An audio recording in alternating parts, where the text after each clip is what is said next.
ഈ ജീവിതം എങ്ങനെയെങ്കിലും ഒന്ന് ജീവിച്ചു തീർക്കണം, അത്രേ ഉള്ളൂ. ഒരുപാട് അനുഭവിച്ചിട്ടുണ്ട്, നിനക്കൊക്കെ ചിന്തിക്കാൻ പറ്റുന്നതിന്റെ അപ്പുറത്ത്.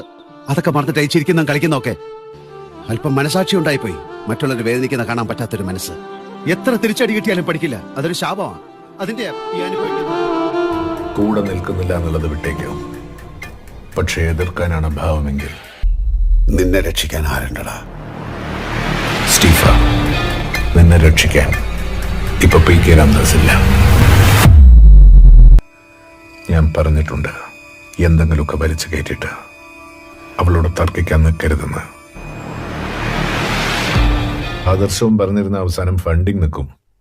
ഓഫീസിലിടാനുള്ള കസേരയും മേശയും വാങ്ങാൻ പിന്നെ ആണുങ്ങൾ ഇടപെടേണ്ടി. കഴിഞ്ഞ ഇലക്ഷൻ സമയത്ത് തന്റെ പ്രചാരണത്തിനായി PKR പറഞ്ഞിട്ട് 10 കോടി ഇറക്കിയത് പ്രിയദർശിനി ഇൻഫ്രാ റിയാലിറ്റി എന്ന കമ്പനിയാണ്, എന്റെ കമ്പനി. ഞാൻ പറഞ്ഞതിനോട് യോജിപ്പുള്ളവർക്ക് ഇവിടെ ഇരിക്കാം, അല്ലാത്തവർക്ക് പോകും.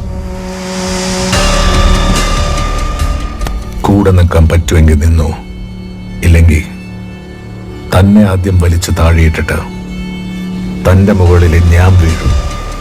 അലോഷി, ഈ പണി സ്റ്റീഫൻ ചെയ്യില്ല, നീയും ചെയ്യില്ല. നീ എന്നോടൊരു തെറ്റ് ചെയ്തു. ആ തെറ്റിന് എന്റെ പുസ്തകത്തിൽ ഒരു ശിക്ഷയുണ്ട്. എന്നെ അറിയാവുന്നവരോട് ഞാൻ പണ്ടേ പറഞ്ഞിട്ടുണ്ട്, narcotics is a dirty business.